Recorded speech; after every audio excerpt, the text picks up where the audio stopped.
Welcome to Military Faith and Spiritual Resilience. This is Elizabeth Fulgaro. With me today is Erin Nichols, nutrition and fitness coach and Gold Star wife. Thank you for being with us again, Erin. Thanks for keeping me around. You bet. So you were sharing about a wonderful wedding with Sam that clicked all the boxes in terms of fun and special casualness for your guests, and then Sam heading off to boot camp, and what it triggered in you with depression. And then you've shared a little bit about being afraid of mental health issues. And I wondered if you could share a little more, and also maybe go into where was your spirituality at this point in your life? Well, mentally, I didn't really have coping skills at that point, and that was kind of the beginning of the walls going up. And so between, Marine boot camp is 12 weeks, and then they typically get 10-ish days off, and then they go to MCT, Marine Combat Training, which is 3 weeks, I believe, at Camp Pendleton. I was able to see him on the weekends for that. And so I was driving back and forth between Northern California and Southern California. Happened to have one of my most, oldest friends, Megan. She's 5 years older than me. And right around the time Sam went to boot camp, she married a Marine who had just reenlisted. And so when we, kind of moved away for the first time, I had Megan there. They were stationed at Camp Pendleton. And so before we were actually officially at Camp Pendleton, I was going down there to see him on these weekends it wasn't even a full weekend. It would be like 8 hours on a Sunday that he would have off. But I was able to go stay with Megan and John on base. Nice. So I would drive down, stay with them, and then just be able to drive up. And so that made it really nice. So I was able to see him then. And then from there, he went to Fort Sill in Oklahoma, which is the Marines and the Army both do their artillery training at Fort Sill. And you're not supposed to take your wife to your MOS school. And he technically didn't, but I basically drove out there and got a furnished apartment, a little studio apartment. The rent was $256 a month, furnished, which was like $10 less than our car payment at the time. Oh my. I just cracked this up. Like, wow. Okay, Oklahoma. But I could see why there wasn't much there. There were 3 grocery stores and 2 of them were Walmarts. And that was really depressing as well. And because he was on base, he had very little what they call liberty. On the weekends, I was able to come and hang out with him on base, but we couldn't leave. We had to stay there in the area, and so we played Risk. There was this kind of cool covered area where we were. It was cold. It was like February and March, but during the week, I was basically just waiting until 4-ish that hopefully he'd be able to call. Oh, wow, Erin. And if he couldn't, then I knew he couldn't. It wasn't, there's part of it. It's like, does he just not want to call me? Like that insecure part, which that was never the answer. If he couldn't call me, it was because he couldn't call me. There were a few times where I was able to actually go pick him up. I think I was able to bring him back to the apartment once or twice.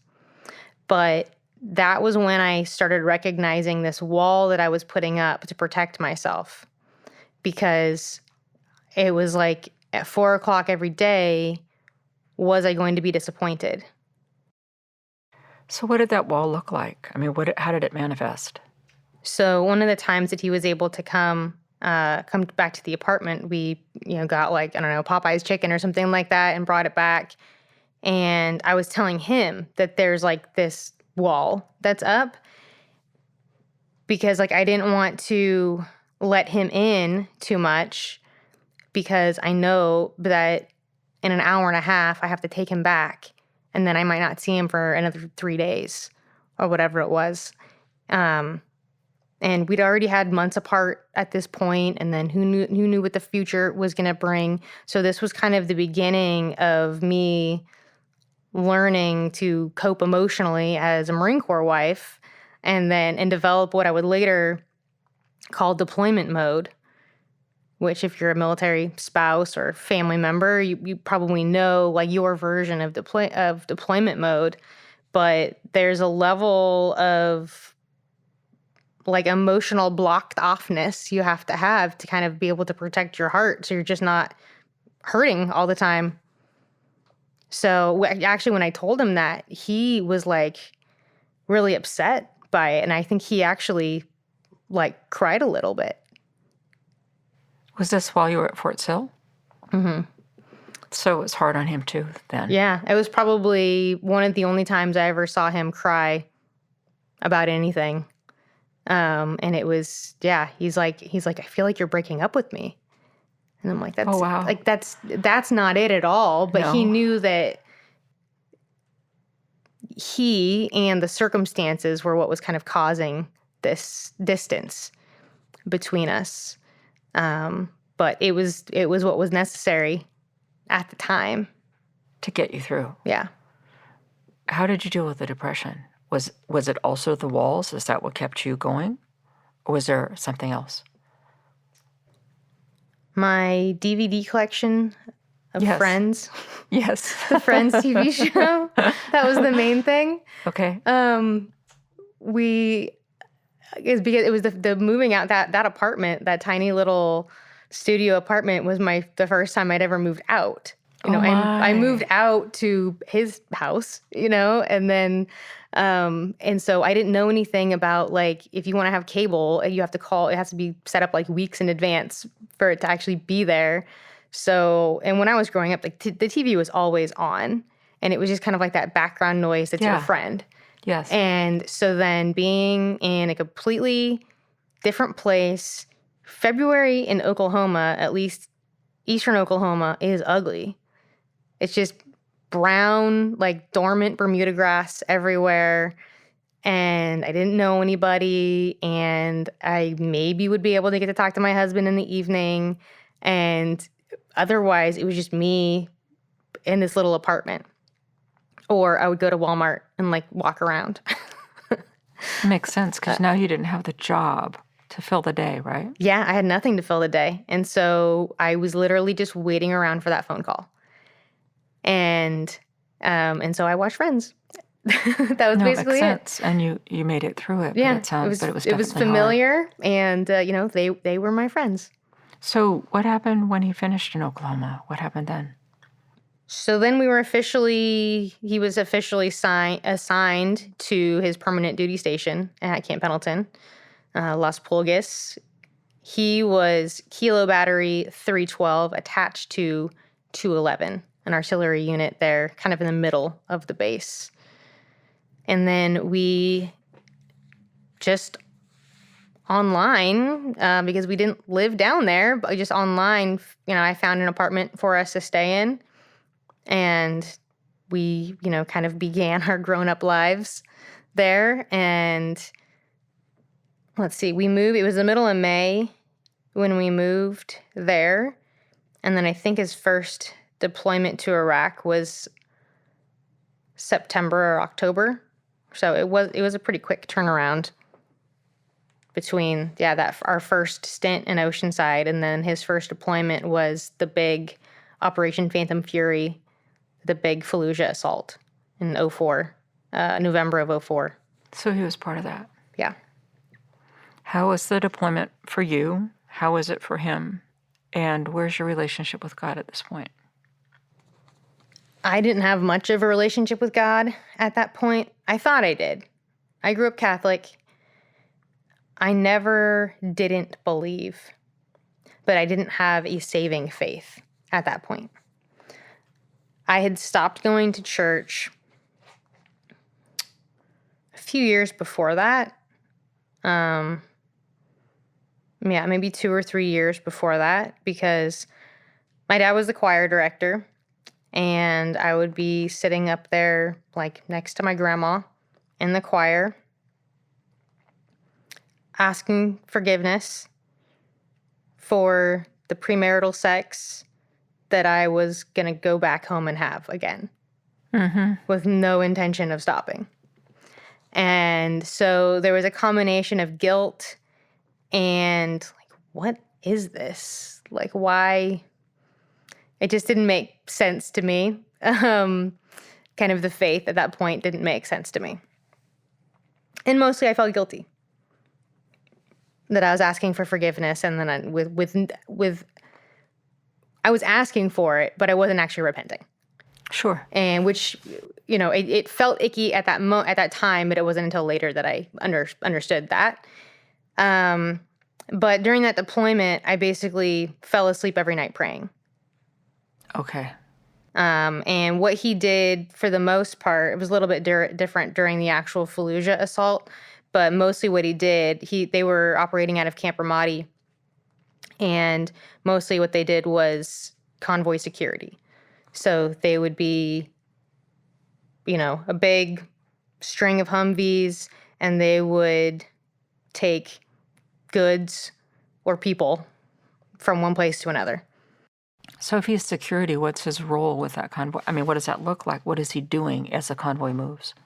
So at that point, he was Lance Corporal. I think he picked up Corporal during that deployment. Maybe he picked up Lance Corporal during that deployment, actually. So he was just Marine in the back seat with a rifle. So he was riding along. Yeah, he was just riding along, and then, whenever they would get somewhere, they would have to post security, whatever, clear the perimeter.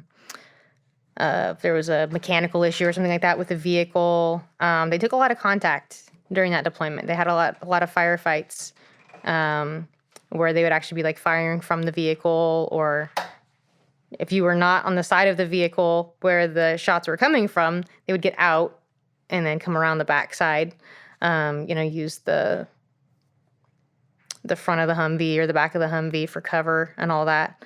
So yeah, they took a lot of contact that deployment,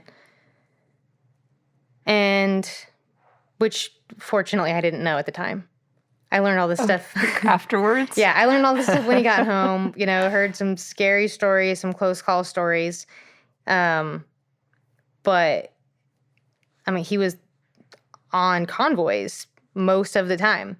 So, he'd be gone for a week or something, and then they'd come back and he'd be able to make a phone call.